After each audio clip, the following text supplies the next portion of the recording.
And I'm joined in the studio now by Solange Mougin, because Solange, look, the closing of this cinema is one of a rather particular dynamic that we see on the Champs-Élysées, where some businesses are booming, doing really well, others not at all. What's the problem and what's so particular on the Champs-Élysées? Well, first and foremost, it's the Champs, the iconic avenue that some call the most beautiful in the world.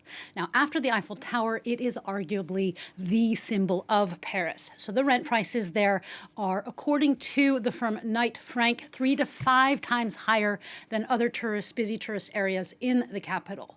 Shop spaces go for around 15,000 euros for one single square meter. Now, investment firms, Qatari funds, luxury brands that own or rent many of the buildings on the Champs know that 10 million people come to it every year, but nearly all of them are tourists. From Bangkok, Thailand. Boston, United States. Reykjavik, Iceland. En Belgique. We're visiting Paris. This is the first place that we choose to come here. Delightful. That's the food, the people, the atmosphere. I love the buildings. The architecture is beautiful. Now, you won't find many Parisians on the Champs-Élysées today. Only around 5% of those walking along it are Parisians. It is largely snubbed by the people who live here as a polluted, big thoroughfare filled with big brand names and few cultural sites.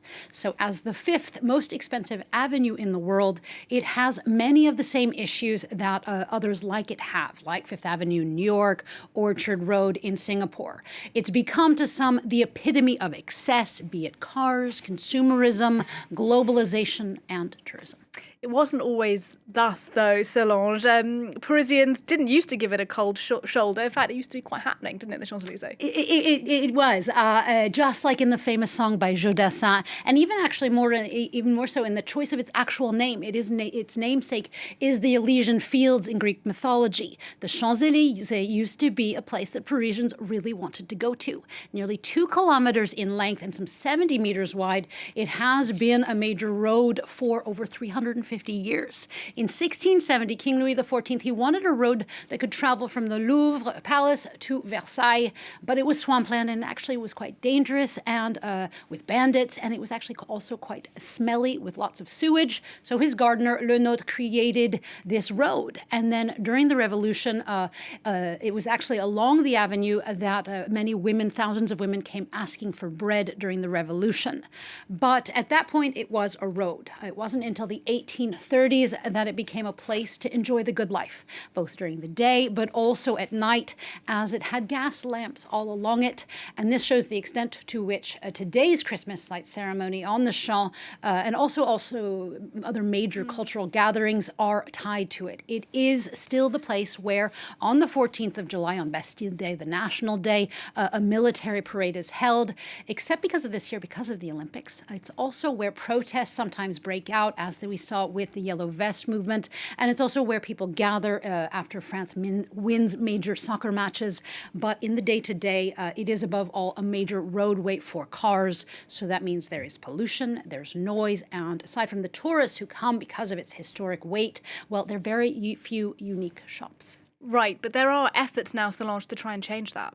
Yeah, interestingly enough, it's actually a push that is largely coming from the private sector, which in itself creates a debate over private influence on public spaces. But nonetheless, the Committee of the Champs-Élysées, which is a nonprofit organization that has for over a century, represented businesses along the avenue, they've submitted 150 proposals.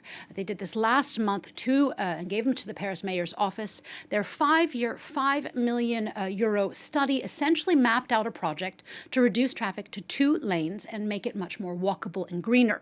It would cost hundreds of millions of euros. It would begin after the Olympic Games, with cinemas closing and small businesses long gone. Paris has actually pushed for a change as well. But who knows if a park promenade can really actually counterbalance the high rents there. But there is an argument for it, because Parisians do go often to one-off events Paris on the Champs, be it a recent giant spelling bee, a picnic all along the avenue, or the nearly monthly Sundays when it is entirely walkable. So who knows? We all may be one day singing Aux Champs-Élysées. Oh, I hope so, Solange. Thanks very much indeed. Great to talk to you. Solange Mougin for us there.